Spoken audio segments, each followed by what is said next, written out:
Assalamualaikum warahmatullahi wabarakatuh. 2 hari yang lalu saya membaca berita tentang penangkapan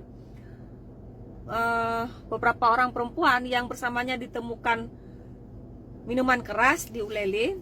Tentunya berita ini sangat tidak mengasyikkan dan bisa menimbulkan keresahan bagi orang-orang tua yang ingin mengirim anaknya ke Banda Aceh. Nah, ketika saya berkomentar seperti itu, pastinya akan ada yang menanggapi, itu apa komentar-komentar? Itu kan hak asasi manusia, hak masing-masing orang. Boleh, nggak masalah, itu memang hak masing-masing orang. Dan berkomentar pun itu adalah hak saya. Jadi deal ya, kita nggak boleh menjudge orang itu salah, dan orang itu pun tidak boleh menjudge saya salah karena saya berkomentar. Oke.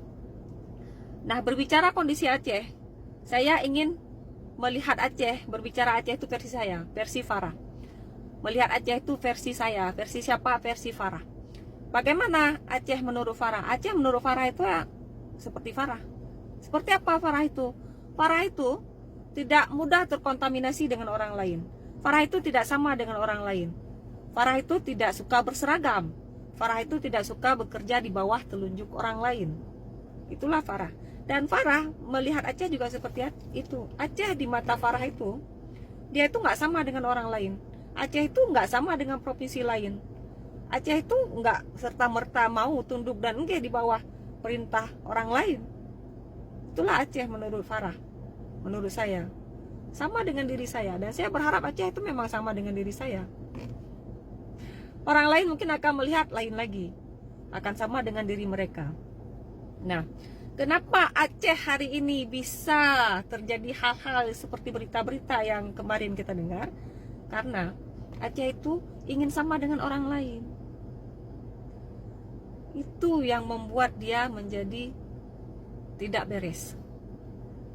Ketika kita terlahir sebagai orang berkulit hitam, kemudian kita pergi ke dokter dan menyuntik beberapa vitamin putih, itu nggak menjadi diri sendiri. Itu akan menimbulkan efek-efek sakit, cepat tua, cepat mati. Hal seperti itu akan terjadi. Begitupun dengan Aceh. Ketika dia ingin menjadi seperti Medan, ingin dibuat seperti Jakarta, bahkan ingin dijadikan Aceh ini seperti Eropa, seperti Amerika dalam hal-hal yang tidak diperlukan, Aceh itu akan rusak. Karena dia sudah keluar dari karakter dia sendiri. Karakter Aceh itu apa? Aceh itu punya spesifikasinya. Aceh itu punya ciri khasnya. Ciri khas Aceh itu apa? Culture-nya. Culture yang seperti Aceh. Seperti apa? Culture yang syar'i. Culture budaya yang sangat relate dengan agama Islamnya. Itulah Aceh. Saya tidak melarang orang melakukan maksiat, karena itu urusan dia dengan Tuhannya. Tapi saya berharap jangan bermaksiat di Aceh. Jadi jangan gaul-gaulan di Aceh, karena di Aceh itu nggak cukup fasilitas untuk membuat kalian menjadi gaul. Yang ada itu gaul kalian di Aceh itu terlihat kampungan. Nah, ketika kalian ingin ngedrak,